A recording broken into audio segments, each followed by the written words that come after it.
কেননা আমার হাবিব যদি মাথা তোলে আর আমার হাসান আর আমার হুসাইন পড়ে যাবে, হাসান হুসাইনের মনে কষ্ট লাগবে। জিবরাইল আমার হাবিবকে গিয়ে জানিয়ে দাও। এমত অবস্থায় হযরত জিবরাইল আলাইহিস সালাম দুনিয়া জমিনে চলে আসলেন। আল্লাহ নবীকে এসে বলতে লাগলেন, ইয়া রাসূলুল্লাহ, ইয়া হাবিবাল্লাহ, হুজুর হুজুর আপনি মাথা খালা তুলবেন না, হুজুর আপনি সিজদা থেকে মাথা তুলবেন না। কেননা আল্লাহ পাক জানিয়ে দিয়েছেন, আল্লাহ পাক আমাকে পাঠিয়েছে, আপনি যদি সিজদা থেকে মাথা তোলেন হাসান হোসাইন পড়ে যাবে আর হাসান হোসাইনের মনে ব্যথা লাগবে, হাসান হোসাইনের মনে কষ্ট লাগবে। ইয়া রাসূলুল্লাহ, ইয়া হাবিবাল্লাহ, হুজুর আপনি মাথাখানা তুলবেন না, হাসান হোসাইনের যদি কষ্ট হয় আমার আল্লাহ পাকের কষ্ট হবে। জোরে বলেন সুবহানাল্লাহ। এ নবীর উম্মত উম্মতিরা, সেই হাসান হোসাইনকে আর আল্লাহ নিজেও ভালোবাসে, রাসূলুল্লাহ ভালোবাসে। সেই হুসাইনকে কারবালার ময়দানে শহীদ করা হলো। এমন করে জিবরাইল আলাইহিস সালাম আমার আল্লাহ পাকের দরবারে আবার গেলেন। আল্লাহ পাককে বলতে লাগলেন, ও রব্বি আল্লাহ পাক, আর আমি জিবরাইলের মনে বড় আশা জেগেছে, একবার ইমাম হাসান একবার ইমাম হুসাইন হুজুরকে আমি জিবরাইল কোলেতে নেব। ও রব্বি আল্লাহ, আর আমি জিবরাইলের মনে আশা জেগেছে, আপনার হাবিবুল্লাহ দরবারে যখন যায়, হাবিবুল্লাহ দরবারে যখন যায়, আপনার রাসূলুল্লাহ দরবারে যখন যায়, তখন হাসান হোসাইন আমি জিবরাইল আমার কোলেতে বসে নাই।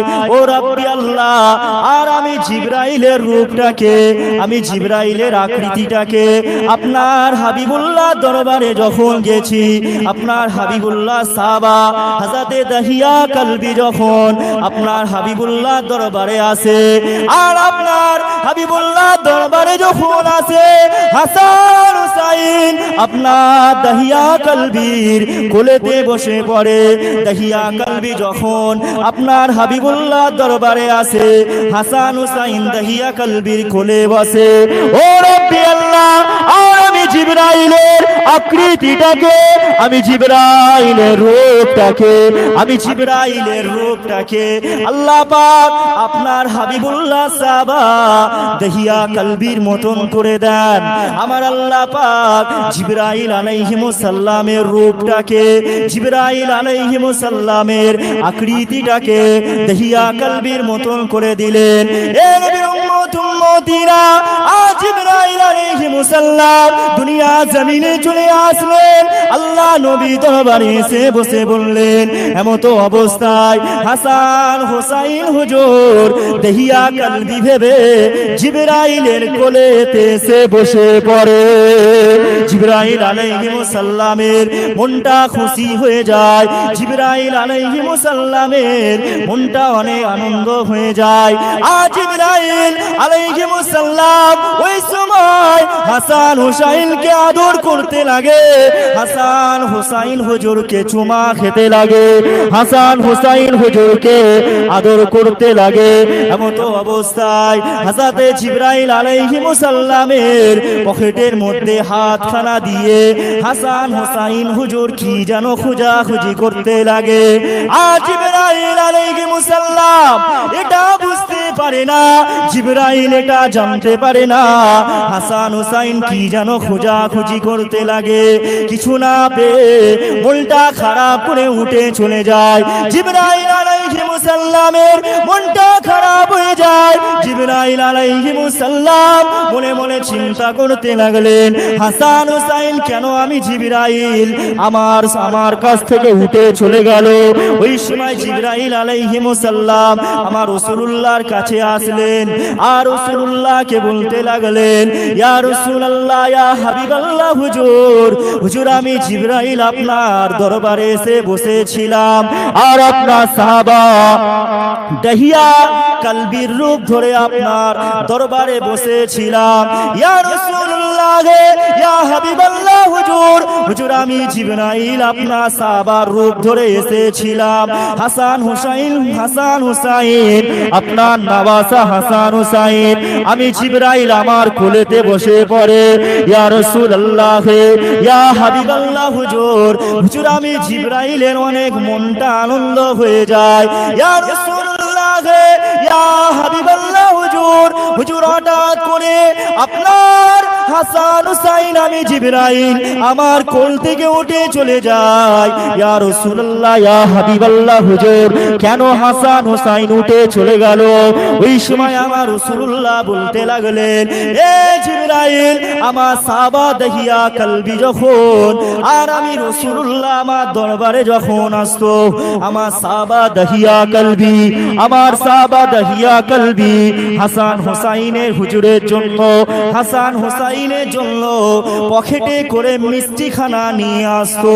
আমার হাসান হুসাইন মিষ্টি খেতে পছন্দ করে।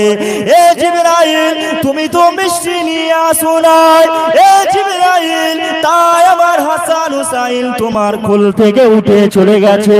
ওই সময় জিবরাইল আলাইহিস সালাম বলতে লাগলেন, ইয়া রাসূলুল্লাহ ইয়া হাবিবাল্লাহ হুজুর, হুজুর আমি জিবরাইল যদি জানতাম আপনার হাসান হুসাইন মিষ্টি খানা পছন্দ করে, আর আমি জিবরাইল তাহলে আল্লাহ পাকের দয়ার জান্নাত থেকে হাসান হুসাইন হুজুরের জন্য মিষ্টি খানা নিয়ে আসতাম। জোরে হবে না সুবহানাল্লাহ? আল্লাহ দয়ার জান্নাত থেকে যার জন্য মিষ্টি নিয়ে আসবে, কে আনবে? জিবরাইল। তাহলে ইমাম হাসান হুসাইন হুজুরকে কত মোহাব্বত করতে দেখছেন। আল্লাহ, নবী এবং ফারিস্তারাও পর্যন্ত হাসান হুসাইন হুজুরকে ভালোবাসত। তাহলে আমাদের মোহাব্বত করার দরকার আছে না? জান প্রাণ দিয়ে ভালোবাসতে হবে। ঈশার নামাজ কে কে পড়েছেন দেখি, সবাই বলবে এখন। দেখি কে কে পড়েছেন, একটু হাত তুলে দেখান। এই কয়। আর ইমাম হুসাইন হুজুরকে কারা কারা ভালোবাসেন একটু হাত তুলে দেখেন। মাশাআল্লাহ, সবাই ভালোবাসে। না, ভালোবাসা এটা বলে না। আল্লাহ রাসূল সাল্লাল্লাহু আলাইহি সাল্লামকে কারা জান প্রাণ দিয়ে ভালোবাসেন একটু হাত তুলে দেখান তো। সবাই বলি আমরা ভালোবাসি, নবীকে ভালোবাসি। অথচ আল্লাহ কুরআনে বলছে, মা আতাকুমুর রাসূলু ফাখুযুহু ওয়া মা নাহাকুম আনহু ফান্তাহু।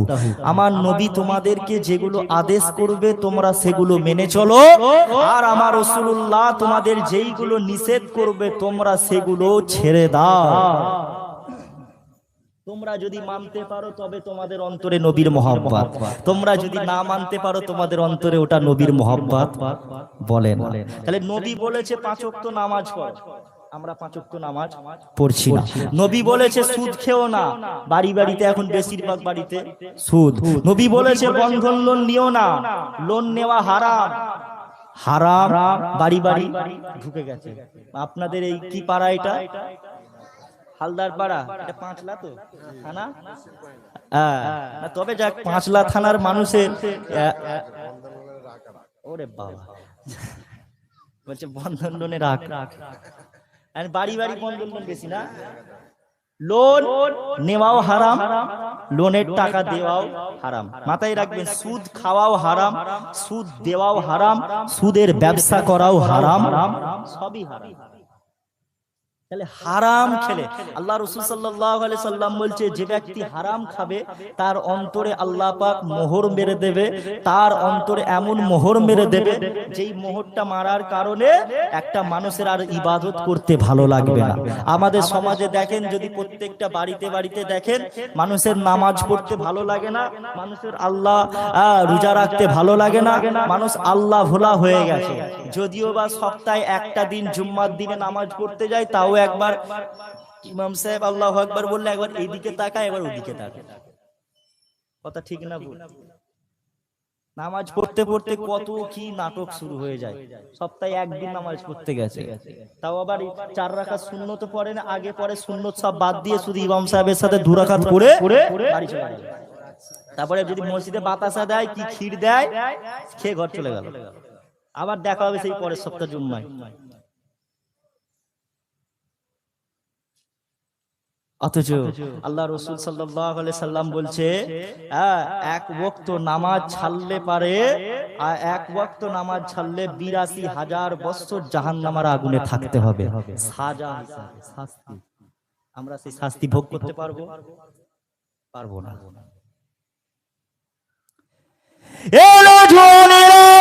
আমার রাসূলুল্লাহর দিওয়ানারা পরিবর্তন হয়ে যান, দুদিনের জিন্দেগি, আজ আছো কালই তো থাকবো না।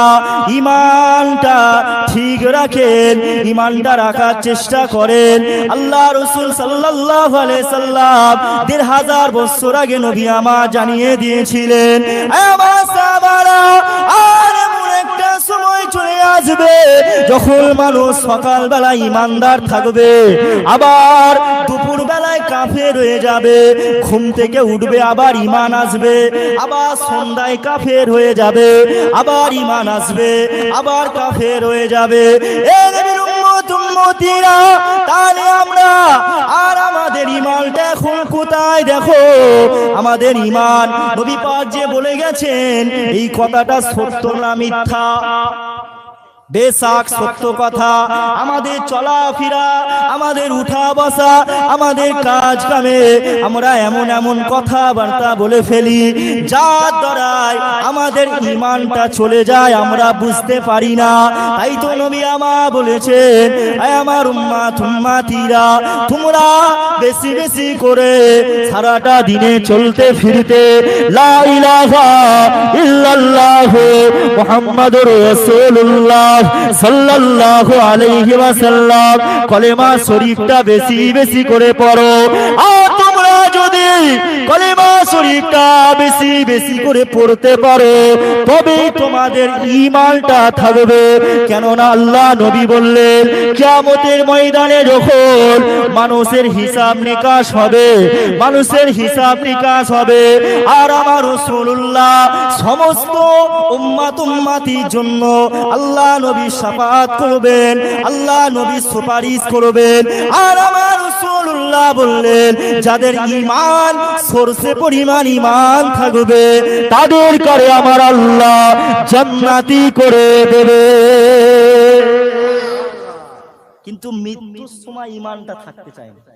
এখনকার আমাদের মানুষের মৃত্যুর সময় আসলে অনেক চিন্তা ভাবনা, অনেক উল্টো পাল্টা চিন্তা চলে আসে। মৃত্যুর বলেন আর আমাদের এখন এই সময়টা বলেন, আমরা সারা দিনে চলতে ফিরতে এত গুনাহ করি, এত খারাপ খারাপ কথা বলি, আমরা আমাদের নিজেদের অজান্তেই ঈমান চলে যায়, আমরা বুঝতে পারি। কারণ নবী যখন বলেছে বেশক সত্য ঘটছে। আর এখন এই যে বন্ধন লোড বাড়ি বাড়ি ঢুকে গেছে, মনে হচ্ছে যেন সবাই হালাল ভেবে খাচ্ছে। বন্ধন লোন এমন ভাবে চালাচ্ছে, বক্তারা আলেম ওলামারা মসজিদের ইমাম সাহেব বলে, অনেক বক্তা আলেম ওলামার মুখে সব শুনছি, বন্ধন লোন ছেড়ে দাও, ছেড়ে দাও, লোন খাওয়া, মুসলমান নামাজ ঠিকভাবে পড়ুনি তো কি হয়েছে, নামাজ পড়ুনি, রোজা রাখুনি, অন্তত যেগুলো হারাম সেইগুলো অন্তত ছেড়ে দাও। তা নয়, এমন ভাবে খাচ্ছে যেন হালাল, ওটা হালাল করে পাঠিয়েছে। কোন বক্তা আলেম ওলামার কারো কোনো কথা কেয়ার করছে না, বিন্দাস চালিয়ে যাচ্ছে। ছেড়ে দেন বন্ধন লোন, ছেড়ে দেন। হারাম ঢুকে গেলে পারে আপনার সংসারে কখনো রহমত, আপনার সংসারে আপনার টাকা পয়সায় কখনো বরকত হবে না। বুঝছেন না? আরে দেখেন ইমাম সাহেবদের মাইনে কেমন দেন, আমি এমনি বলছি ৬,০০০, ৭,০০০, ৮,০০০ যাই দেন, ইমাম সাহেবদের ঠিক সংসার কিন্তু চলে যাচ্ছে, চলে যাচ্ছে বলে আবার কমবে দিন। হ্যাঁ ভালো, ঠিক আছে, ইমাম সাহেবদের দেবে। আর ইমাম তো নেতা নাকি, যেই ইমামের পিছনে নামাজ, এখন আবার দেখা যায় কি জানেন, ইমাম সাহেবদের পিছনে লেগে যায় কিছু কিছু মানুষ আছে, ইমাম সাহেব তো ওরে বাপ রে বাপ বিশাল পিছনে লাগে, কিচ্ছু জানে না, খালি তারাবাদ ধাম। এই একটা ইমাম সাহেব ১ বছর হলো, তারপরের বছর আবার একটা ইমাম সাহেব, খালি মসজিদে গেলে এখন ইমাম পাল্টাই হচ্ছে। যাক, হ্যাঁ, বন্ধন লোন যে কথা বলছিলাম, বন্ধন লোন নিলে পারে, বন্ধন লোন নিলে বাড়িতে রহমত বর্ষণ হবে না। ইমাম সাহেবদের 6-7 হাজার টাকা মাইনে সব অনেক কিছু করে ফেলছে, আর সাধারণ মানুষ অনেক ইনকাম করেও কিছু করতে পারছে না, না টাকায় বরকত নেই। ওই জন্য দেখবেন কিছু কিছু মানুষ আমরা অনেক সময় ভাবি এই টাকা এত রোজগার করলাম, খালি টাকা বেরিয়ে যাচ্ছে, খরচা হয়ে যাচ্ছে, শেষ হয়ে যাচ্ছে, টাকা এই রোজগার করেছি এক্ষুনি শেষ, কদিনের মধ্যে, আরে বরকত হচ্ছে না। কথা বুঝছেন না তো? বাপ ছেড়ে দেন, সংসারে অশান্তি আসবে, স্বামী স্ত্রীর মধ্যে ঝগড়া হবে, বন্ধন লোন হারাম ঢুকে গেলে স্বামী স্ত্রীর মধ্যে ঝগড়া হবে। তাহলে আমরা সেই রকম আমরা নামাজ যখন পড়িনি, রোজা যখন রাখিনি, অন্তত হারাম যেগুলো করেছে সেইগুলো থেকে বাঁচার চেষ্টা করব। সকলে বলেন ইনশাআল্লাহ। মুসলমান ঘরে ছেলে মেয়েরা, বাড়া তরুণেরা, এ নওজওয়ানেরা, আমার রাসূলুল্লাহ দিওয়ানারা, পরিবর্তন হয়ে যান। হযরত ইমামে হাসান হুসাইন হুজুরকে ভালোবাসেন। হযরত হাসান হুসাইন হুজুরের কথা যে কথা বলছিলাম, হযরত হাসান হুসাইন হুজুরকে আমার রাসূলুল্লাহ অনেক মহব্বত করে, ভালোবাসে, পিয়ার করে। এই যুবকেরা, তরুণীরা, বাপেরা এমন করে নবী আমার সাহাবা হুজুরদের শোনাতে লাগলেন, আমার সাহাবারা আর আমার হাসান হুসাইন এমন করে হযরত ইমামে হাসান হুজুরকে শহীদ করে দেওয়া হলো। হযরত ইমাম হাসান হুজুরের পিছনে চক্রান্ত করতে লাগলো কিছু মানুষ, এমন করে হাসান হুজুরকে বিষ পান করানো হলো। হাসান হুজুরকে কিন্তু মারা হয় না, হুসাইন হুজুরের মতো কি করা হচ্ছিল, বিষ। জোয়ান তরুণীরা, আমার রাসূলুল্লাহ দিওয়ানারা, আর হাসান হুজুরকে বিষ পান যখন করানো হলো, হযরত ইমামে হাসান হুজুর সময় হযরত ইমামে হুসাইন হুজুরকে বলতে লাগলেন, আমার ভাই হুসাইন আর আমি হাসান দুনিয়া থেকে হয়তো চলে যাব, আর আমি হাসান হয়তো বেশি গোল বাঁচবো না। ও আমার ভাই হুসাইন, এরা আমাকে বিষ পান করিয়েছে। ও ভাই হুসাইন, আমি হয়তো বেশি খুন বাঁচবো না।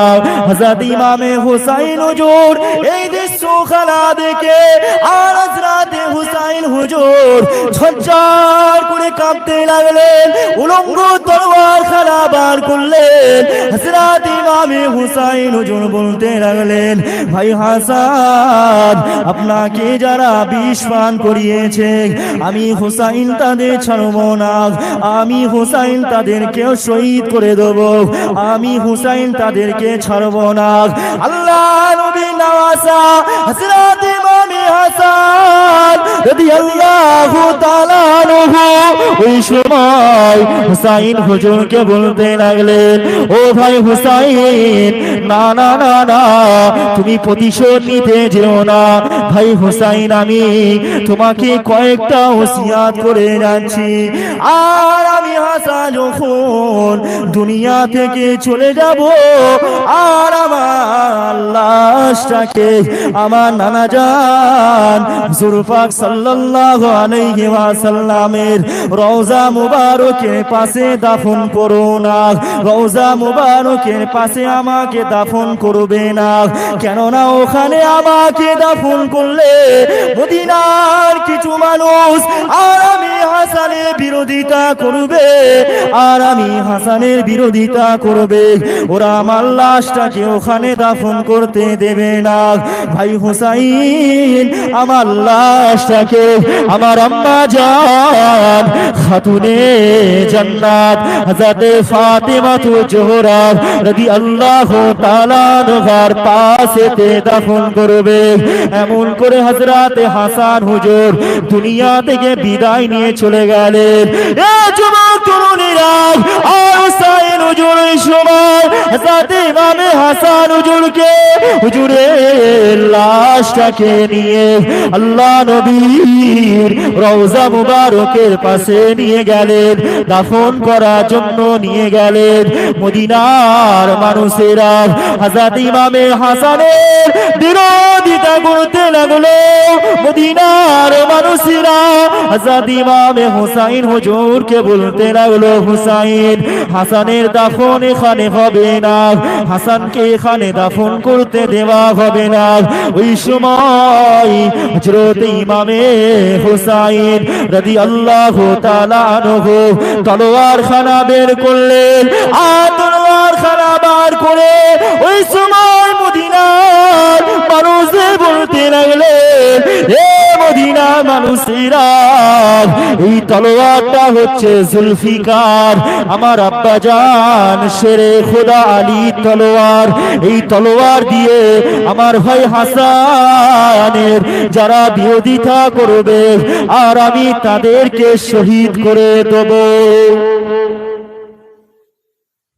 হুসাইন হুজুর রেগে গেলেন। হাসান হুজুর কিন্তু বলেছিলেন যে ভাই হুসাইন, আমি দুনিয়া থেকে চলে যাওয়ার পরে আমার লাশটাকে রাসূল পাক সাল্লাল্লাহু আলাইহি সাল্লাম আমার নানা জানের পাশে ওরা দাফন করতে দেবে না, মদিনার মানুষেরা বিরোধিতা করবে। তো ভাই হুসাইন, তুমি তখন ওদের সাথে যুদ্ধ করতে যেও না, তুমি এক কাজ করবে, আমার আম্মাজান খাতুনে জান্নাত ফাতেমাতুজ জোহরা রাদিয়াল্লাহু তাআলা আনহার আমার আম্মাজানের পাশে আমাকে দাফন করুন। এ জওয়ানেরা, আমার রাসূলুল্লাহর দিওয়ানারা, আর ওই সময় হুসাইন রাদিয়াল্লাহু তাআলা আনহু যখন অত্যন্ত রেগে গেলেন, এমন অবস্থায় আল্লাহ নবী সাহাবা হযরতে আবু হুরায়রা রাদিয়াল্লাহু তাআলা আনহু বলতে লাগলেন, ও ভাই হুসাইন, হুসাইন তুমি এত রেগে যাচ্ছ কেন? তোমার ভাই হাসান তোমাকে তো বলে গেছেন তোমার আম্মা জানের পাশে দাফন করতে। এমন করে হাসান হুজুরকে হযরতে ফাতেমাতুজ জোহরা রাদিয়াল্লাহু তাআলা আনহার পাশেতে দাফন করে দিলেন। এ যুবকেরা, তরুণীরা, বাপেরা ও আমার রাসূলুল্লাহর দিওয়ানারা, এমন করে কারবালা যুদ্ধ তাড়াতাড়ি চলে আসতে লাগলো। হাসান হুজুর যখন দুনিয়া থেকে চলে গেলেন, হাসান হুজুর যখন দুনিয়া থেকে চলে গেলেন, মদিনার মানুষেরা হযরত ইমামে হুসাইন হুজুরের বিরোধিতা করতে লাগলো। মদিনার মানুষেরা হুসাইন হুজুরের বিরোধিতা করতে লাগলো। মদিনার গভর্নর জানিয়ে দিল, হুসাইনকে এইখানে থাকতে দেওয়া হবে না, আর হুসাইন যদি এখানে থাকে হুসাইনের গর্দানটা আলো করে দেওয়া হবে। আর ওই সময় আল্লাহ নবী নওয়াজা হযরত ইমামে হুসাইন হুজুর ঝরঝর করে কাঁদতে লাগে। ওই সময় মদিনার সাহাবা হুজুরেরা হযরত ইমামে হুসাইন হুজুরকে বলতে লাগলো, ও হুসাইন, তুমি মদিনা ছেড়ে চলে যাও, মক্কা শরীফে চলে যাও। এমন করে হযরত ইমামে হুসাইন আল্লাহ নবীর রওজা মুবারকে চলে গেলেন। আল্লাহ নবী রওজা মুবারকে গিয়ে ঝরঝর করে কাঁদতে লাগলেন, নানা জান, আর আমি হুসাইন মদিনা শরীফ থেকে চলে যাব। নানা জান, আমি হুসাইনের মনে হয় আর মদিনা শরীফে আসা হবে না। নানা জান, আমি হুসাইনের জন্য দোয়া করবেন। এমন করে আল্লাহ নবী নওয়াজা হযরত ইমামে হুসাইন রাদিয়াল্লাহু তাআলা আনহু মদিনা শরীফ ছেড়ে মক্কা শরীফে চলে আসলেন। মক্কা শরীফের মানুষেরা আল্লাহ নবীর নওয়াজা ইমামে হাসান ইমামে হুসাইনকে পেয়ে মক্কা শরীফের মানুষেরা অনেক আনন্দ হয়ে গেল। মক্কা শরীফের মানুষেরা খুশি হয়ে গেল। মক্কা শরীফের মানুষেরা হযরত ইমামে হুসাইনকে পেয়ে অনেক আনন্দিত হয়ে গেল। এমন করে দেখা যায় কুফা জমিন থেকে আল্লাহ নবীর নওয়াজা ইমামে হুসাইনের কাছে বারে বারে চিঠি আসতে লাগলো। কুফার মানুষেরা বলতে লাগলো, কুফার মানুষেরা চিঠি পাঠাতে লাগলো, হুসাইন আপনি আসেন, হুসাইন আপনি কুফার জমিনে আসেন, আমরা কুফার মানুষেরা আপনার হাতে বায়াত হব। কুফার মানুষেরা চিঠি পাঠাচ্ছে বারবার, আপনি আসেন। কম বেশি 150টা চিঠি পাঠিয়েছে খালি হুসাইন হুজুরকে। 150টা চিঠি পাঠিয়েছিল যে আমরা, আপনি আসেন, আমরা আপনার হাতে বায়াত হব। আল্লাহ রসুলের সাহাবা হুজুরেরা ইমামে হুসাইন হুজুরকে বলছেন, হুসাইন তুমি কুফায় যেও না, তুমি কুফাতে যেও না। কেন না? তুমি কুফায় গেলে পারে কুফার মানুষের মনোভাব ভালো নয়, ওরা তোমার আব্বা শেরে খোদা মাওলা আলী রাদিয়াল্লাহু তাআলা আনহুকে শহীদ করেছে। তারা শহীদ করেছিল ওই কুফার মানুষেরা। কুফার মানুষেরা ভালো নয়, তুমি যেও না, তুমি মক্কা শরীফেই থাকো। ইমামে হুসাইন বলছেন না, কুফার মানুষ যখন এতবার চিঠি পাঠাচ্ছে তাহলে আমাকে একবার যেতে হবে, আমি একবার যাই। এখানে একটা পয়েন্ট আছে, ইমাম হুসাইন হুজুর যখন মক্কা শরীফে রওনা দিয়ে কুফাতে রওনা দিলেন, মক্কা শরীফ থেকে কতজন সাথে ছিল? 82 জন। কত? কিছু আলেম, কিছু বক্তা তারা বলে ইমামে হুসাইন হুজুরের সাথে কেউ সাথ দিয়েছিল না। ইমামে হুসাইন হুজুরকে যখন কারবালার ময়দানে শহীদ করা হয়েছিল, মাত্র 82 জন কাফেলা নিয়ে গিয়েছিলেন, তিনার সাথে কেউ ছিল না। আরে আমরা বলি ইমাম হুসাইন হুজুরের সাথে কেউ ছিল না, এই কথাটা ভুল। ইমাম হুসাইন হুজুর কাউকে সাথে নেই নেই, জোরে বলে সুবহানাল্লাহ। যদি সাথে নিতেন তাহলে কারবালার ময়দানে একটা মানুষের পা রাখার মতন জায়গা খুঁজে পাওয়া যেত না। পুরো কারবালার ময়দানটা ভর্তি হয়ে যেত ইমাম হুসাইন হুজুরের আহলে বায়েতকে মহব্বতকারী। তখন ইমাম হুসাইনের ভক্ত মুরিদান ভক্ত এত ছিল, ভালোবাসার মানুষ এত ছিল, যদি হুজুর বলতেন কারবালায় যুদ্ধ হবে, কারবালার ময়দানে যুদ্ধ হবে, কুফার মানুষদের সাথে, ইয়াজিদ বাহিনীর সাথে যুদ্ধ হবে, যদি কিছু আপনার বলতেন তাহলে কি বললাম, কারবালার ময়দানে জায়গা দিতে পারা যেত না। ইমাম হুসাইন হুজুর সাথে কাউকে নেয়নি, সেই কারণে 82 জন কাফেলা নিয়ে বের হয়েছে। তো ইমাম হুসাইন রাদিয়াল্লাহু তাআলা আনহু হুজুর যখন কারবালার ময়দানের দিকে রওনা দেবেন, তো তখন ওই সময় সাহাবা হুজুররা বললেন, ভাই হুসাইন তুমি যখন যাবে তাহলে এক কাজ করো, মুসলিম বিন আকিল রাদিয়াল্লাহু আনহু তাকে তোমার ভাইকে প্রথমে কুফায় পাঠাও। মুসলিম বিন আকিলকে প্রথমে কুফাতে পাঠাও, যদি কুফার মানুষের মনোভাব ভালো হয় তাহলে তারপরে নাই তুমি যাবে। এটা ইমাম হুসাইন রাদিয়াল্লাহু তাআলা আনহু কে সাহাবা হুজুরেরা বলতে লাগে। তো মুসলিম বিন আকিল রাদিয়াল্লাহু তাআলা আনহু তিনাকে পাঠিয়ে দিলেন কুফার জমিনে। কুফায় মুসলিম বিন আকিল চলে গেলেন। মুসলমান ঘরে ছেলে মেয়েরা, বাড়া তরুণীরা, এলে জওয়ানেরা, আমার রাসূলুল্লাহ দিওয়ানারা, এমন করে আল্লাহ নবী সাহাবা হযরতে মুসলিম বিন আকিল রাদিয়াল্লাহু তাআলা আনহু কুফা জমিনে চলে গেলেন। কুফা জমিনে যাওয়া পরে মুসলিম বিন আকিলের হাতে এক এক করে বায়াত গ্রহণ করতে লাগলেন। মুসলিম বিন আকিলকে কুফার মানুষেরা পেয়ে অনেক খুশি হয়ে গেল। কুফার মানুষেরা মুসলিম বিন আকিলের হাতে বায়াত হতে লাগলো। এমন করে 40,000 মানুষ মুসলিম বিন আকিলের হাতে বায়াত গ্রহণ করেছিলেন। এলো জওয়ানেরা, রাসূলুল্লাহ দিওয়ানারা এই খবরটা যখন ইয়াজিদ পায় মুসলিম বিন আকিলের হাতে 40,000 মানুষ বায়াত হয়েছে, এই খবরটা যখন ইয়াজিদ পায়, ইয়াজিদ ওই সময় উবাইদুল্লাহ ইবনে জিয়াদকে এই খবরটা পাঠিয়ে দিলেন। উবাইদুল্লাহ ইবনে জিয়াদকে কুফার গভর্নর করে দিলেন।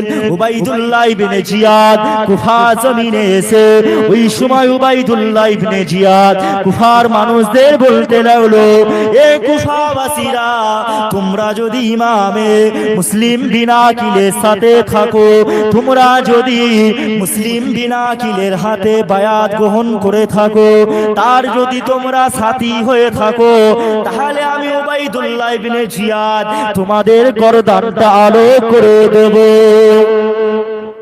যখন এইটা বলেছে তখন সব সাইড হয়ে গেল, 40,000 মানুষ। এবার এইখানে আরেকটা আছে, মুসলিম বিন আকিল রাদিয়াল্লাহু আনহু হুজুরের কাছে যখন 40,000 মানুষ বায়াত হয়েছে, মুসলিম বিন আকিল রাদিয়াল্লাহু আনহু এটা দেখার পরে তিনি ভাবতে লাগলেন, মানুষ তো অনেক ভালো, মেহমানদারি তো ভালোই করছে। তো হযরতে মুসলিম বিন আকিল রাদিয়াল্লাহু তাআলা আনহু ওই সময় একটা চিঠি পাঠিয়ে দিলেন ইমাম হুসাইন হুজুরকে, একটা চিঠির মাধ্যমে পাঠিয়ে দিলেন, ভাই হুসাইন, কুফার মানুষ অনেক ভালো, আপনি কুফার জমিনেতে আসেন। 40,000 মানুষ, আমি মুসলিম বিন আকিলের হাতে বায়াত হয়েছে, এবার আপনি আসেন। চিঠি অলরেডি পেয়ে গেছে, চিঠি হুসাইন হুজুর পেয়ে গেছে। তারপরে হুসাইন হুজুর ওই দিক থেকে 82 জনের কাফেলা নিয়ে বাড়ি থেকে আপনার মক্কা শরীফ থেকে কুফার দিকে রওনা দিয়েছে। এদিকে উবাইদুল্লাহ জিয়াদ কি করলো, ছড়িয়ে দিল পুরো কুফার জমিনে, খবর দিয়ে দিল যে যারা মুসলিম বিন আকিলের সাথে থাকবে তাদেরকে তাদের গর্দান কি করা হবে, আলোক করে দেওয়া হবে। মানুষ আস্তে আস্তে চলে যেতে লাগলো।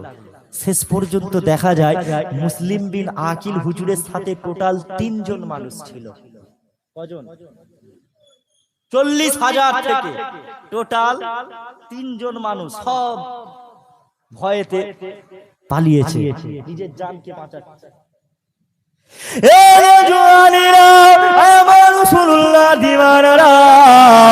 আমার পাঁচলা থানার দাদা পীরে মুরিদানেরা শোনেন, এমন করে হযরতে মুসলিম বিন আকিলের কাছ থেকে সবাই চলে যেতে লাগলো।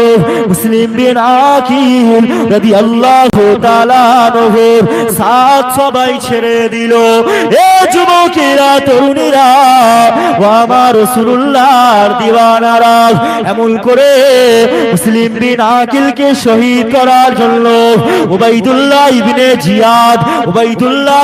জিয়াদ খবর ছড়িয়ে দিল। মুসলিম বিন আকিলের গর্দানটা যে কেটে এনে দিতে পারবে, যে গর্দানটা কেটে দিতে পারবে, তাকে অনেক পুরস্কার দেওয়া হবে, তাকে অনেক পুরস্কার দেওয়া হবে। ইয়াজিদের দরবারে তার সম্মান অনেক দেওয়া হবে। রাসূলুল্লাহ দিওয়ানারা, ও নবী পাকের প্রেমিকরা, এমন করে মুসলিম বিন আকিলের কাছে যখন খবরটা পাওয়া গেল, হুজুর যখন খবরটা পেলেন, ওই সময় আমার রাসূলুল্লাহর একজন বৃদ্ধ সাহাবা হযরতে হানি রাদিয়াল্লাহু তাআলা আনহু মুসলিম বিন আকিলকে বলতে লাগলেন, ও ভাই মুসলিম বিন আকিল, আমি আহলে বাইতকে, আমি হানি আহলে বাইতকে অনেক ভালোবাসি, আহলে বাইতের অনেক মহব্বত করি।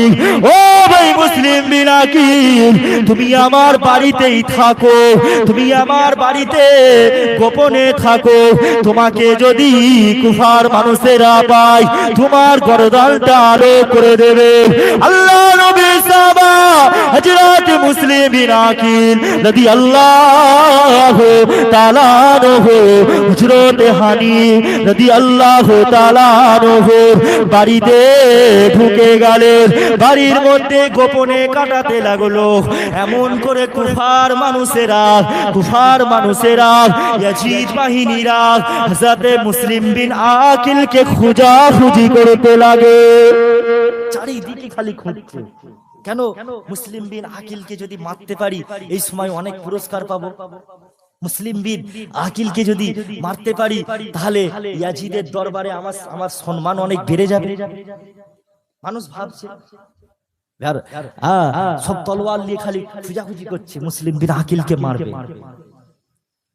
এমন করে ইয়াজিদ বাহিনী ওবাইদুল্লাহ যখন শেষ পর্যন্ত পাওয়া গেল না, মুসলিম বিন আকিলকে পাওয়া গেল না, তখন ওবাইদুল্লাহ ইবনে জিয়াদ একটা খবর পাঠিয়ে দিল। একজন আপনার ইয়াজিদেরই লোক তাকে বড় একটা জুব্বা পরিয়ে দিয়ে, বুঝছেন না, মাথায় টুপি দিয়ে, একজন বয়স্ক মতন লোক, আর তার দাড়ি আছে, চাপ দাড়ি, একদম সুন্দর পাকা দাড়ি, বড় জুব্বা, মাথায় টুপি দিয়ে সে তখন তাকে পাঠিয়ে দিল। তাকে বলল, তুমি যদি যাও, তুমি যদি মুসলিম বিন আকিলের খবর নিয়ে আসতে পারো তাহলে তোমার সম্মান অনেক বাড়িয়ে দেওয়া হবে, তোমাকে অনেক পুরস্কার দেওয়া হবে। ওই ব্যক্তিটা সুন্দর পাঞ্জাবি পরে বুজুর্গ সেজে, বুঝছেন না, একটু বুজুর্গ টাইপের সেজে হযরত হানি রাদিয়াল্লাহু আনহুর বাড়ির এখানে আসলেন। এসে আর তিনি বলতে লাগলেন, সব জায়গায় খুঁজেছে, পায়নি। শেষকালে হানি হুজুরের তিনি তখন জানতে পারলেন নবী পাকের একজন সাহাবা আছে, বয়স্ক সাহাবা, তার নাম হযরতে হানি। তিনি মনে মনে চিন্তা করলেন একবার তার বাড়িতে যায়। তিনি গেলেন। যাওয়ার পরে হযরতে হানি রাদিয়াল্লাহু আনহুকে বলতে লাগলেন, আমি অনেক হুসাইন হুজুরকে আমি অনেক খোঁজাখুঁজি করছি, আমি হুসাইনের হাতে বায়াত হব। ইয়াজিদের ওই লোকটা সেজেইছে, সেজে বড় বড় পাঞ্জাবি পরে জুব্বা পরে সেজে এসেছে যে আমি আপনার হুসাইনের হাতে বায়াত হব। তখন হযরতে হানি রাদিয়াল্লাহু আনহুর কাছে যখন এবার ইমামে হুসাইন হুজুরের কাছে ওই মানুষটাকে নিয়ে যাওয়া হলো, ওই মানুষটা তাহলে এবার কি বুঝে গেল যে কার বাড়িতে? হানির বাড়িতে মুসলিম বিন আকিল আছে। ওই মানুষটা ভালো আচরণ ভালো করেছে হুসাইন হুজুরের সাথে করে, তারপরে বাড়ির দিকে রওনা দিল। বাড়ির দিকে রওনা দেওয়ার নাম করে ইয়াজিদের দরবারে সোজা। ইয়াজিদের দরবারে গিয়ে বলে দিল, অমুক হযরতে হানির বাড়িতে মুসলিম বিন আকিল আছে। ইয়াজিদ বাহিনী চলে আসলো, এসে মুসলিম বিন আকিল হুজুরকে শহীদ করে দিলেন। বলুন ইন্না লিল্লাহি ওয়া ইন্না ইলাইহি রাজিউন। আর ওদিকে হযরত ইমামে হুসাইন হুজুর 82 জনের কাফেলা নিয়ে কুফার জমিনে আসছে। এ নওজওয়ানেরা, আর আমার রাসূলুল্লাহ নওয়াজা ইমামে হুসাইন হুজুর কুফা জমিনের দিকে আসতে লাগলেন। এমন করে আসার সময় এক ভাইয়ের সাথে দেখা হলো। ওই ভাইকে জিজ্ঞাসা করলো, ভাই কুফার রাস্তাটা আমাকে বলে দেন। ওই সময় ওই মানুষটা কুফার রাস্তাটা বলে দিল।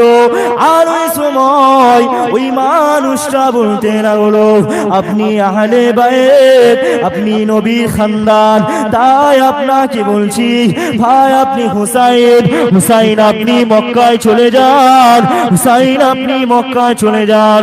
কেননা আপনার ভাই মুসলিম বিন আকিলকে কুফার মানুষেরা শহীদ করে দিয়েছে।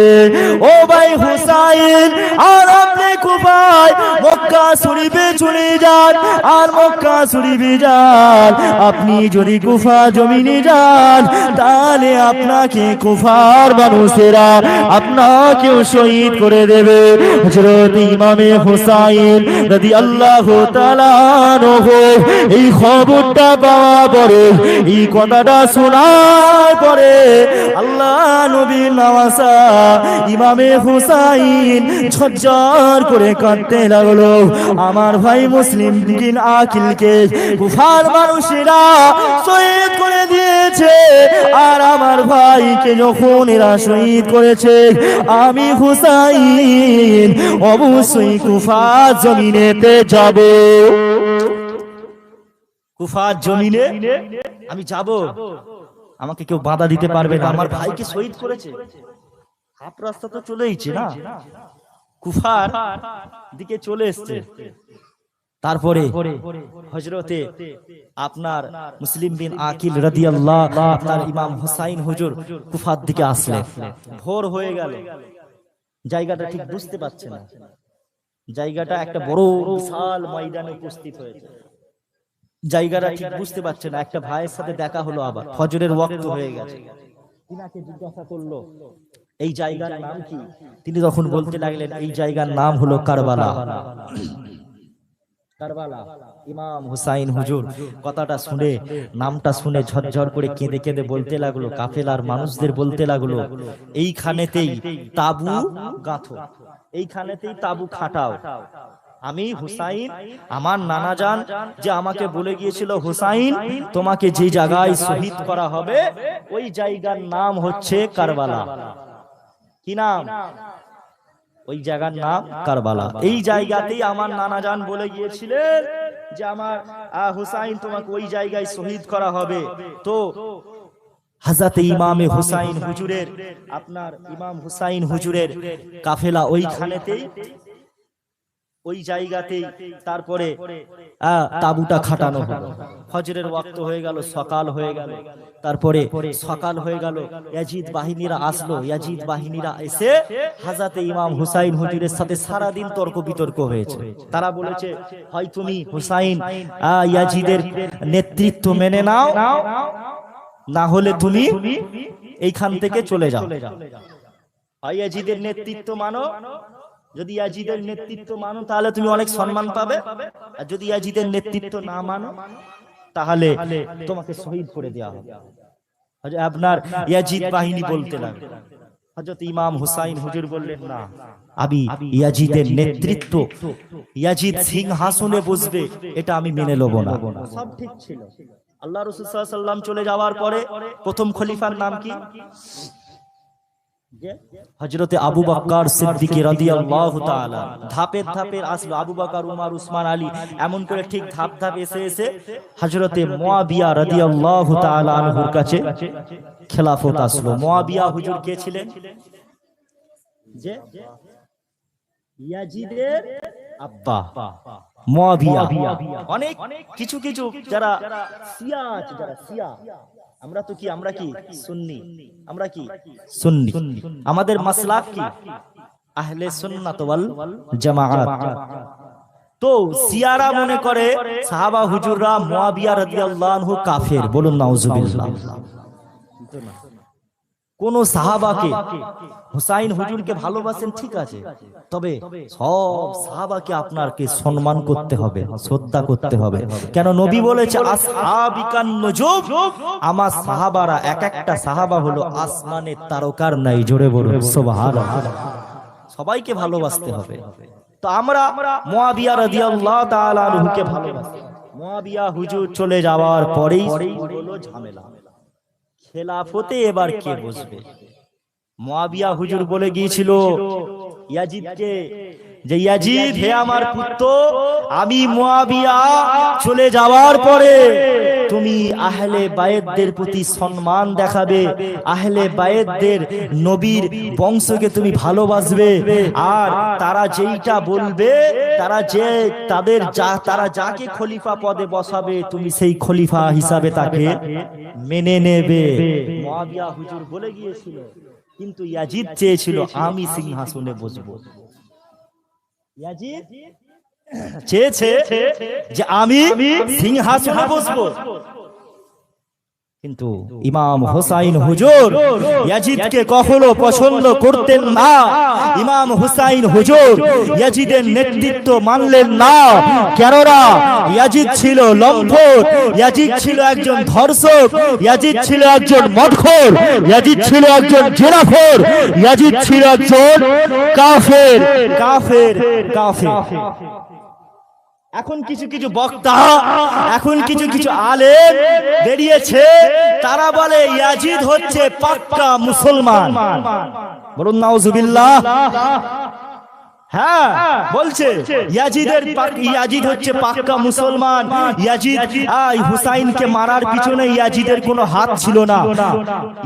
আপনার ইয়াজিদ কোরআন তেলাওয়াত করতো, নামাজ পড়তো, ইয়াজিদকে কাফের বলা যাবে না।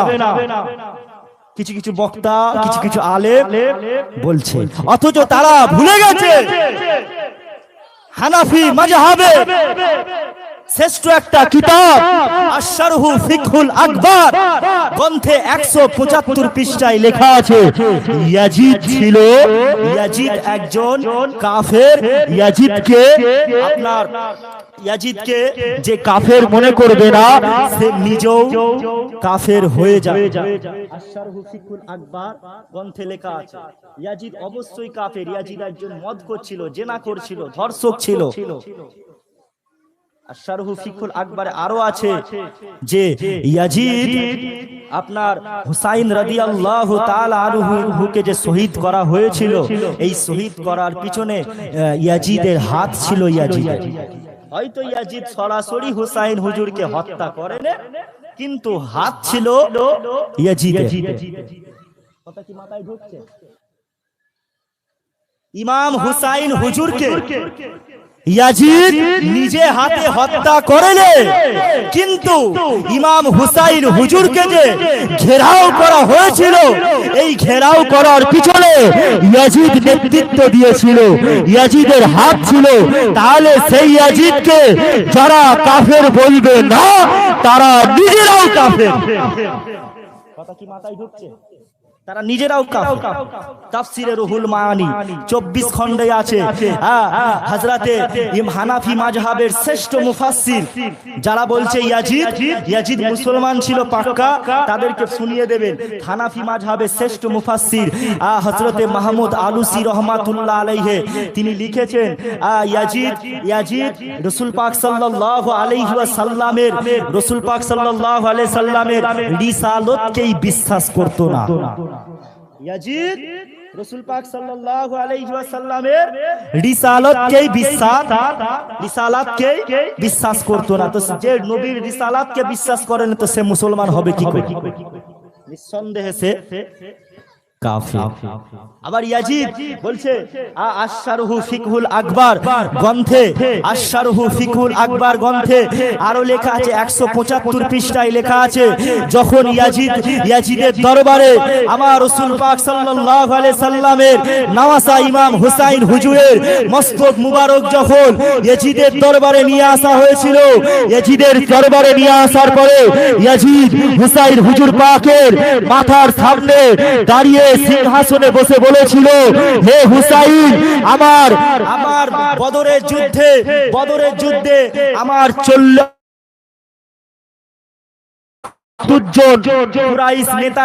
70 জন কুরাইশ নেতাকে তোমার নানাজান হত্যা করেছিল। সেই হত্যার প্রতিশোধ আজকে ইয়াজিদ আমি নিজে গ্রহণ করলাম। বলুন নাউজুবিল্লাহ।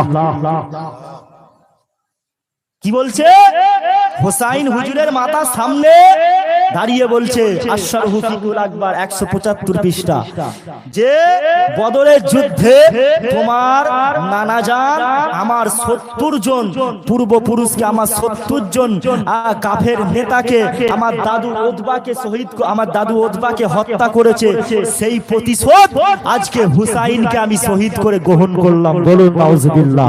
আরে যে হুসাইন হুজুরের প্রতিশোধ আপনার নবী বদরের যুদ্ধে হত্যা করেছিলেন, শহীদ করেছিলেন, ইসলামের যুদ্ধ হয়েছিল, সেই যুদ্ধের প্রতিশোধ যে হুসাইন হুজুরের কাছ থেকে নিচ্ছে, সে কখনো কি মুসলমান হতে পারে?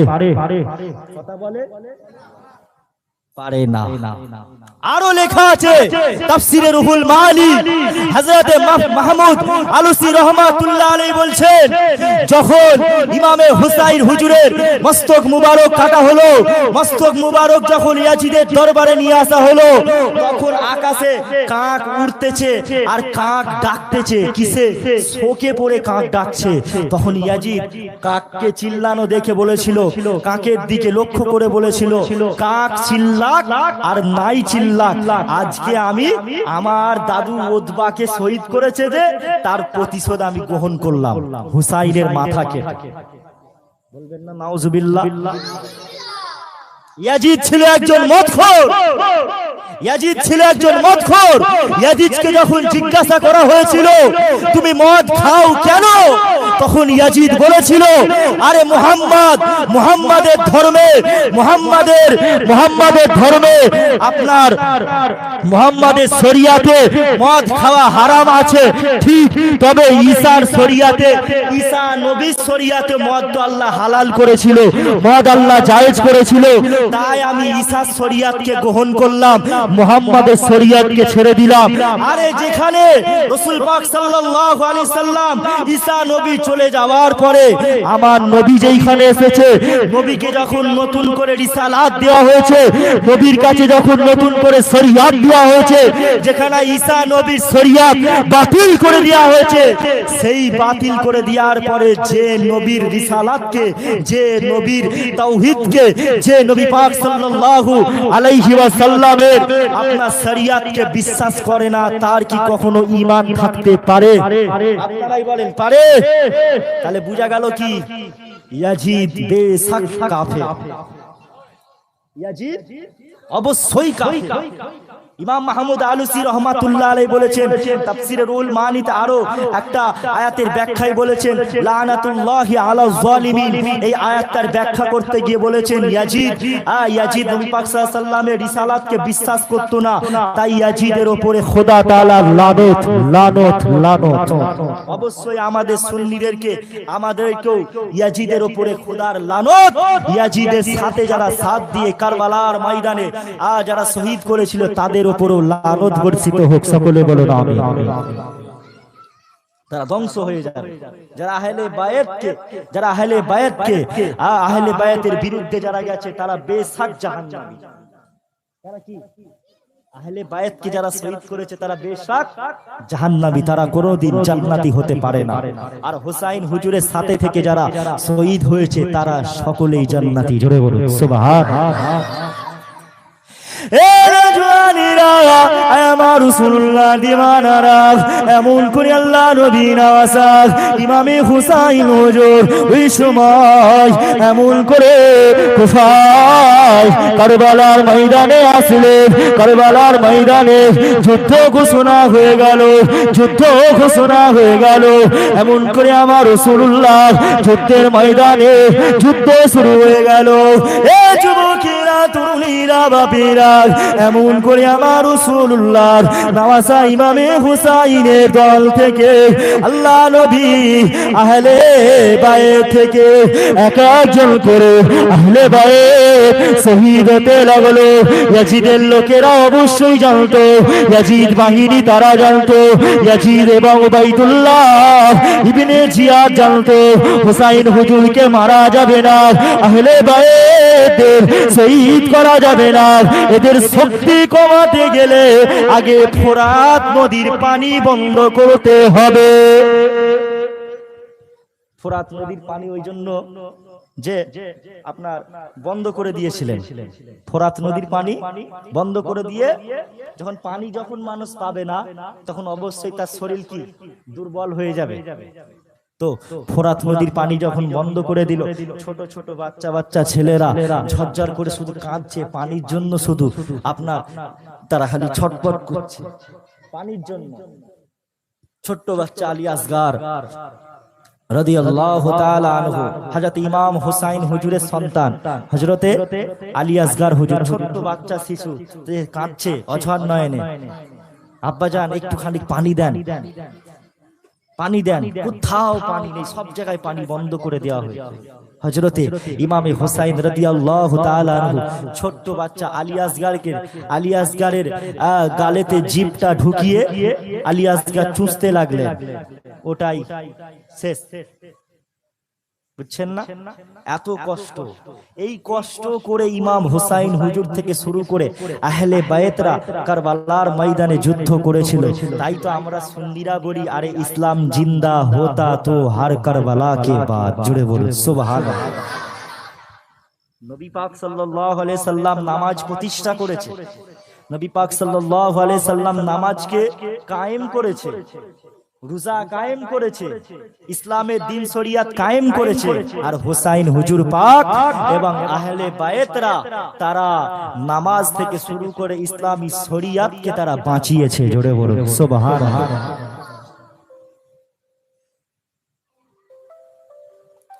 তো হযরত ইমামে হুসাইন রাদিয়াল্লাহু তাআলা আনহু এমন করে কারবালার ময়দানে যুদ্ধ শুরু হয়ে গেল। মুসলমান ঘরের ছেলেমেয়েরা, বাচ্চারা, তরুণীরা, জওয়ানেরা, আমার রাসূলুল্লাহ দিওয়ানারা এমন করে হযরত ইমামে হুসাইন রাদিয়াল্লাহু তাআলা আনহু কারবালার ময়দানে যুদ্ধ শুরু হয়ে গেল। যুবকেরা, তরুণীরা, বাপেরা এক এক করে কারবালার ময়দানে আল্লাহ নবীর আহলে বায়েতেরা শহীদ হয়ে গেল। আহলে বায়েতেরা এক এক করে শহীদ হয়ে গেল। এ যুবকেরা, আমার মুরব্বি বাজানেরা এমন করে ইমামে হুসাইন রাদিয়াল্লাহু তাআলা আনহু কারবালার ময়দানে যুদ্ধ করতে লাগলেন। কারবালার ময়দানে যুদ্ধ করতে লাগলেন। এক এক করে কাফেরদেরকে, এক এক করে ইয়াজিদ বাহিনীদেরকে শহীদ করে দিলেন। এক এক করে ইয়াজিদ বাহিনীদেরকে হত্যা করে তাদেরকে জাহান্নামে পাঠিয়ে দিলেন। এ যুবকেরা, তরুণীরা, বাপেরা এমত অবস্থায় হযরত ইমামে হুসাইন রাদিয়াল্লাহু তাআলা আনহু আসরের ওয়াক্ত হয়ে গেল। হযরত ইমামে হুসাইন ওই সময় ইয়াজিদ বাহিনীকে বলতে লাগলো, ইয়াজিদ বাহিনীরা, নামাজের ওয়াক্ত হয়ে গেছে, তোমরা নামাজটা আদায় করে নাও, নামাজটা পড়ে নাও। ইয়াজিদের লোকেরা বলেছিল, ও হুসাইন, তোমার নামাজ তুমি পড়ো, আমরা নামাজ পড়বো না। হযরত ইমামে হুসাইন রাদিয়াল্লাহু তাআলা আনহু নামাজ পড়তে লেগে গেলেন, নামাজ হালাতে রইলেন। এমত অবস্থায় ইয়াজিদ বাহিনীরা চিন্তা করতে লাগলো, হুসাইনকে এই সময় না শহীদ করলে কখনোই মারতে পারবো না। এ যুবকেরা, বাচ্চারা, তরুণেরা, ওই সময় আল্লাহ নবী নওয়াজ ইমামে হুসাইনের পিঠ মুবারকে আল্লাহ নবী সাহাবা হযরত ইমামে হুসাইনের পিঠ মুবারকে সীমার নিষ্ঠুর সীমার পিঠের মধ্যে বসে হযরত ইমামে হুসাইনের ডান দিকের হাতটা কেটে ফেললো। হযরত ইমামে হুসাইনের শরীরটা ঘুরে গেল। আল্লাহ নবী নওয়াজ ইমামে হুসাইন বলতে লাগলো, সীমারকে বলতে লাগলো, তোমার বুকটা, তোমার জামাটা একবার খোলো, তোমার বুকটা আমাকে একবার খুলে দেখাও। ওই সময় সীমার ওই সময় যার বুকটা খুলে দেখালো আল্লাহ নবী নওয়াজ হযরত ইমামে হুসাইন রাদিয়াল্লাহু তাআলা আনহু ওই সময় বলতে লাগলো, নিষ্ঠুর সীমার, আমার নানা জান আল্লাহ নবীদের হাজার, আমার নানা জান বলে গেছে হুসাইন তোমাকে যে শহীদ করবে তার বুকে লোম থাকবে না। তুমি সেই নিষ্ঠুর সীমার, আমার নানা জান তোমার কথা বলে গেছে, আমি জানি তুমি আমাকে শহীদ করে দেবে। ওই সময় হযরত ইমামে হুসাইনের গর্দানটা আলো করে দেওয়া হলো। এ যুবকেরা, তরুণীরা সকলে বলেন, ইন্না লিল্লাহি ওয়া ইন্না ইলাইহি রাজিউন।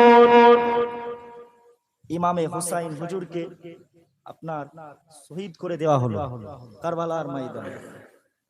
তারপরে ইমামে হুসাইন রাদিয়াল্লাহু তাআলা আনহু আপনার মাথাটা, মস্তকটা নেজার উপরে তুলে আপনার ঘষরাতে ঘষরাতে পুরো কুফাবাসীকে দেখিয়ে ইয়াজিদের দরবারে নিয়ে যাচ্ছে।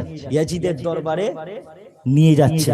ইয়াজিদের দরবারে যখন নিয়ে যাওয়া হলো, ইয়াজিদের সামনে রাখার পরে ইয়াজিদ বেতে ছড়ি নিয়ে আল্লাহ নবীর নওয়াজা ইমাম হুসাইন হুজুরের মস্তক মুবারকে মারতে লাগলো, ছড়ি দিয়ে মারতে লাগলো।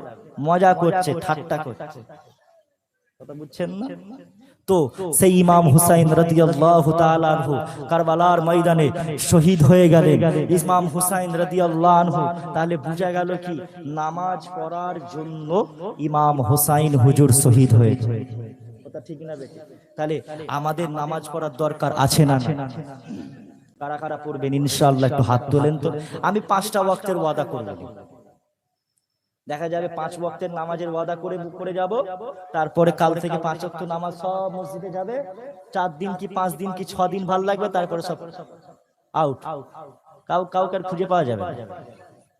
অন্তত 2টো ওয়াক্ত কি 3টে ওয়াক্ত, একটা ওয়াক্ত হলেও কারা কারা পড়বেন আমার সাথে একটু ওয়াদা করেন ভাই, একটু হাত তুলে দেখান তো দেখি।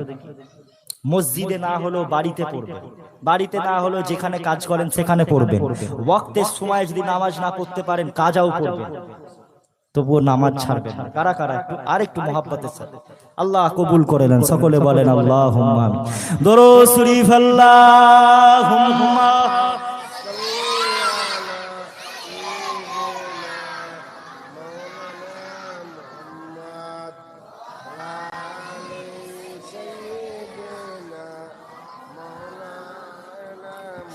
তুমি মানলে মানো, তুমি মানলে মানো, না মানলে মন মানো না।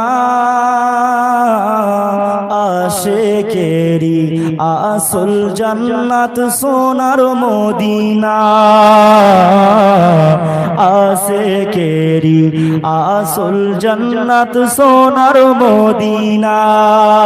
তুমি মানলে মানো, তুমি মানলে মানো, না মানলে মন মানো না। আশিকেরি আসল জান্নাত সোনার মদিনা, আশিকেরি আসল জান্নাত সোনার মদিনা। আশিক হৃদয়ে যত ইশকেরি জ্বালা দূর করিতে পারে ওই মদিনাওয়ালা। জোরে হবে না? ওই মদিনাওয়ালা। আশিক হৃদয়ে যত ইশকেরি জ্বালা দূর করিতে পারে ওই মদিনাওয়ালা, ওই মদিনাওয়ালা।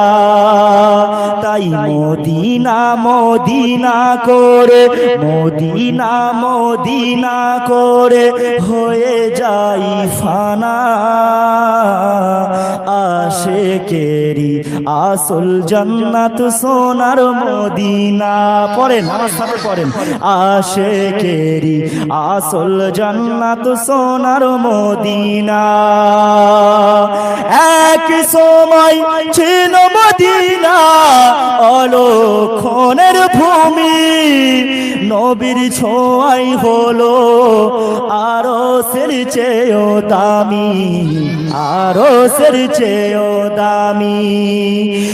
এক সময় ছিল মদিনা অলক্ষণের ভূমি, নবীর ছোঁয়াই হলো আরশের চেয়েও দামি, আরশের চেয়েও দামি। নবী যে তাই আছেন শুয়ে, নবী যে তাই আছেন শুয়ে, জান্নাতের ওই টুকরা বলে করলেন ঘোষণা। আশিকেরি আসল জান্নাত সোনার মদিনা, আশিকেরি আসল জান্নাত সোনার মদিনা। সবাই তো স্বর্গের পাগল নরকের না। আমি আলফাজ কিছুই চাই না, আমি আলফাজ স্বর্গ নরক কিছুই চাই না, কিছুই চাই না। সবাই তো স্বর্গের পাগল নরকের না। আমি আলফাজ স্বর্গ নরক কিছুই চাই না, কিছুই চাই না, কামনা শুধু, কামনা শুধু দিদারে নবী ও রব্বানা, আশিকেরি আসল জান্নাত সোনার মদিনা, আশিকেরি আসল জান্নাত সোনার মদিনা। তুমি মানলে মানো, তুমি মানলে মানো, না মানলে মন মানো না, আশিকেরি আসল জান্নাত সোনার মদিনা, আশিকেরি আসল জান্নাত সোনার মদিনা। আল্লাহুম্মা সাল্লি আলা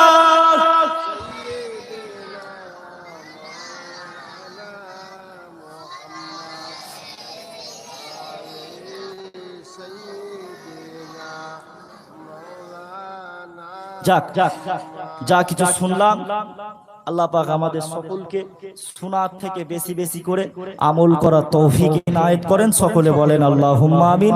একবার নবী পাকের শানে সালাতু ওয়াস সালাম পাঠ করব। ইয়া নবী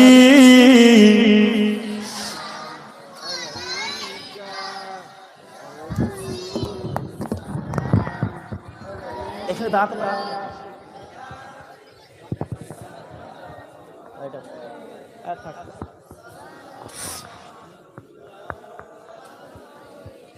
ইয়া নবী সালাম আলাইকা, ইয়া রাসূল সালাম আলাইকা, ইয়া হাবিব সালাম আলাইকা, সালাওয়াত জিবরাইল দিলেন যে আওয়াজ, খুলে দাও আসমানের দুয়ার, এসেছেন নবীদের সরদার, করিতেন আল্লাহর দিদার। ইয়া নবী সালাম আলাইকা,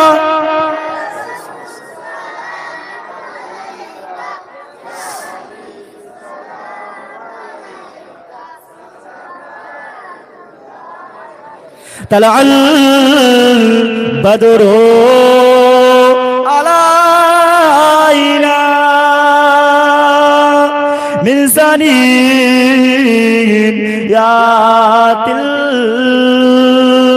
বিদাই ওয়া জামাল শুকরু আলাইনা মাদা লিল্লাহ আখিদাই। ইয়া নবী সালামুন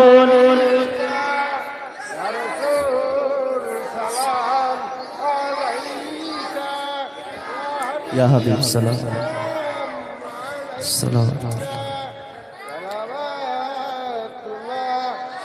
পড়িল আল্লাহর আরবানি, পোহালো দুঃখের এর রজনী, হইল জগৎ অনুরানী, আমেনার নয়নের মনি। ইয়া নবী সালামুন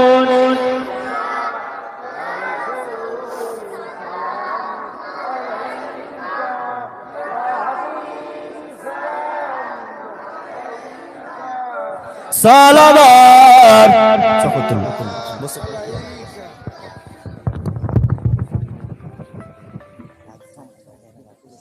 ভাই আমাকে চাপাচাপি করবেন না, খুব চাপ দেখেন, খালি ফোন করছে এই জলসাটা থেকে।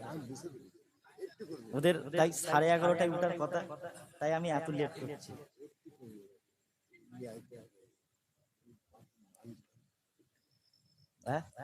হ্যাঁ দোয়া খায় করবো, করতে করতে হয়ে যাবে, দোয়া খায়ের করে দিই ভাই। ওখানে আবার যেতে হবে তো, ওই কি জায়গা, খয়জাপুর। খয়জাপুর থেকে দেখেন খালি ফোন করে দেখেন, ফোন করছে, কোথায় গেল, এই যে খালি কমিটির ছেলেরা ফোন করছে যে কোথায় গেল, কখন আসবে ইনশাআল্লাহ। আবার যদি আল্লাহ কোনদিন আনায় ইনশাআল্লাহ। আজকে মুহররম, 9 মুহররম, এই মুহররমে আমাকে চাপাচাপি বেশি করবেন না, বুঝছেন না? সবাই চাইছে যে আলফা জেসু, সবাই চাইছে আলফা জেসু। আজকে যে শুধু দুটো জলসাটা নয়, আজকে অনেক জলসা হয়েছে, কিন্তু সব তো লিয়া যাবে না। সবাই চাই যে আলফা কে একটু জলসা করাবে। খয়জাপুর ওই যেখানে, ওখানে ছেলেরা সব অপেক্ষা করছে যে কখন আসবে, কথা বুঝছেন না? আমি যদি এখন অনেক লেট করি, যেতে আবার এখন টাইম লাগবে, ওখানে আমার অনেক টাইম লাগবে না এখন যেতে আবার, তাহলে ঠিক আছে। দরুদ শরীফ আল্লাহুম্মা সাল্লি আলা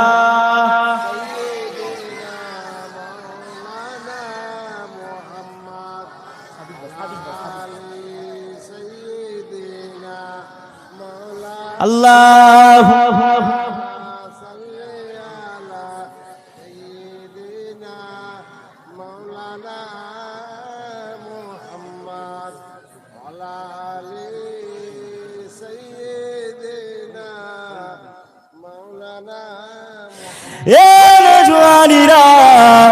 আমার রাসূলুল্লাহর দিওয়ানারা হুসাইন হুজুরকে ভালোবাসুন, হুসাইন হুজুরকে মোহাব্বত করুন, ইমামে হাসান হুজুরকে ভালোবাসুন। এ যুবকেরা, তরুণীরা, বাপেরা, এমন করে কারবালার ময়দানে সবাই শহীদ হয়ে গেল, সবাই শহীদ হয়ে গেল। এমন করে যে সাহাবা হুজুরেরা, তাহলে ইমামে হাসান, ইমামে হুসাইন, এমন করে শাহাদায়ে কারবালার হুজুরেরা ইসলামকে বাঁচানোর জন্য তারা তাদের নিজেদের জীবনটাকে উৎসর্গ করে দিলেন। এ যুবকেরা, তরুণীরা, আপনাকে আমাকে আমাদের জীবনটা উৎসর্গ করতে হচ্ছে না। আমাদের নামাজ পড়ার জন্য আমাদের কেউ মারছে না, আমাদের রোজা রাখার জন্য আমাদের কেউ মারছে না, আমাদের আল্লাহ পাকের ইবাদত যে আমরা করছি, এই ইবাদত করার জন্য আমাদেরকে কেউ এসে ব্যাঘাত সৃষ্টি করছে না, আমাদের কেউ এসে মারছে না। কিন্তু নবীর যুগে দেখেন, নবীর যুগে দেখেন, আল্লাহ নবী যখন নামাজ পড়তে দাঁড়াতেন, নবী পাক সাল্লাল্লাহু আলাইহি ওয়াসাল্লাম যখন, নবী পাক যখন নামাজ পড়তেন, আর সোনার নূরে পেট মুবারকে কাফের বেদিনেরা আবু জেহেল, উতবা, সাইবা, আবু জেহেল, উতবা, সাইবা, এমন করে তারা আমার নবীর পিঠে, ঘোড়ার পিঠে উটের নাড়ি ভুড়ি চাপিয়ে দিত, উটের নাড়ি ভুড়ি চাপিয়ে দিত। সাহাবা হুজুরেরা যখন নামাজ পড়তো, সাহাবা হুজুরদের এসে, সাহাবা হুজুরদের এসে লাঠি মেরে ফেলে দিত। এ যুবকেরা, আমরা সেই নামাজটা কতটা সুন্দর ভাবে পেয়েছি, আমরা সেই রোজাটা, সেই ইসলামটা কতটা সুন্দর ভাবে পেয়েছি, আমাদের কেউ কষ্ট দেয় না। তাহলে আমরা কেন নামাজ ছেড়ে দিচ্ছি, তাহলে আমরা কেন রোজা ছেড়ে দিচ্ছি? এ যুবকেরা, মনে রেখে দেবে, আল্লাহ নবী বলে গেছে, আসসালাতু মিফতাহুল জান্নাত, নামাজ হলো জান্নাতের চাবিকাঠি, নামাজ হলো জান্নাতের চাবিকাঠি। যদি আপনার জান্নাতের তালা খুলতে চান, তাহলে আপনার কি লাগবে? নামাজ লাগবে। নামাজ ছাড়া আপনি চাবি খুলতে পারবেন না ওই কিয়ামতের ময়দানে। তাহলে আপনি আমি যদি এখন নামাজ ছেড়ে দিই, রোজা ছেড়ে দিই, হজ ছেড়ে দিই, যাকাত ছেড়ে দিই, হারাম খাই, গন্ধর্লন যদি আমরা নিই, তাহলে আমরা যদি আমরা এখনই মারা যাই, আমাদের আত্মীয় স্বজনেরা আমাদের তাড়াতাড়ি করে দাফন করে দেবে। এ যুবকেরা, ও আমার রাসূলুল্লাহ দিওয়ানারা, আর আপনাকে আমাকে যখন দাফন করে দেবে, শুরু হয়ে গেল পরকালের জীবন, শুরু হয়ে গেল পরকালের জীবন।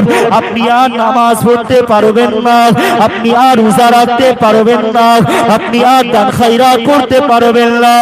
এ জওয়ানেরা, আপনার আমাকে যখন ওই কবরে জিন্দেগি পরে কিয়ামতের ময়দানে তোলা হবে, হাসরের ময়দানে যখন আপনাকে আমাকে তোলা হবে, ওই কিয়ামতের ময়দানে আপনার আমার হিসাব নিকাশ হবে। আল্লাহ পাকের দরবারে আমরা হিসাব দিতে পারবো না। ও যুবকেরা, ও রাসূলুল্লাহ দিওয়ানারা, এমন করে কিয়ামতের ময়দানে আল্লাহ পাক হিসাব নেবে। আল্লাহ পাক সমস্ত বান্দা বান্দীদের বলবে, ও আমার বান্দারা, আমি আল্লাহ পাক প্রতিটা বান্দা বান্দির সেকেন্ডের হিসাব আমি আল্লাহ পাক নেব। ও যুবকেরা, ও রাসূলুল্লাহ দিওয়ানারা, এমন করে কিয়ামতের ময়দানে আল্লাহ পাক সমস্ত বান্দা বান্দির হিসাব প্রত্যেকটা সেকেন্ডের নেবে। আমরা সেকেন্ডের হিসাব আল্লাহ পাকের দরবারে হিসাব দিতে পারবো না। আমরা আল্লাহ পাকের দরবারে ধরা পড়ে যাব, কেননা আমরা প্রতিটা সেকেন্ডে অনেক গুনাহ করেছি, অনেক পাপ কাজ করেছি। আল্লাহ পাকের দরবারে আমরা ধরা পড়ে যাব।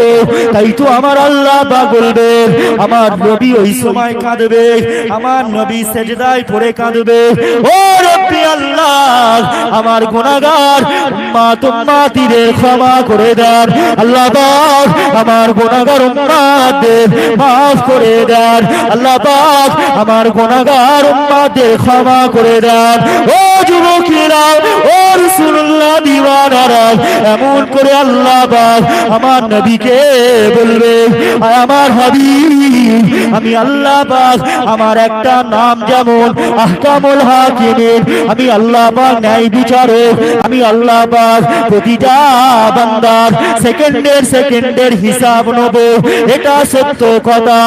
আমার হাবিব, আমি আল্লাহ পাক আমার আরো একটা নাম হলো আলহামদুলিল্লাহ রাব্বিল আলামিন, আর রহমানির রহিম, মালিক ইয়াউমিদ্দিন। আজকে দিনের মালিক হলাম আমি আল্লাহ পাক, আজকে দিনের বাদশা হলাম আমি আল্লাহ পাক। ও আমার হাবিব, আমি আল্লাহ পাক আপনার যারা গুনাহগার উম্মতি যারা যারা পরিমাণ সরিষা দানা পরিমাণ ঈমান নিয়ে মরতে পেরেছে, আমি আল্লাহ পাক তাদের সকলকে জান্নাতি করে দিলাম।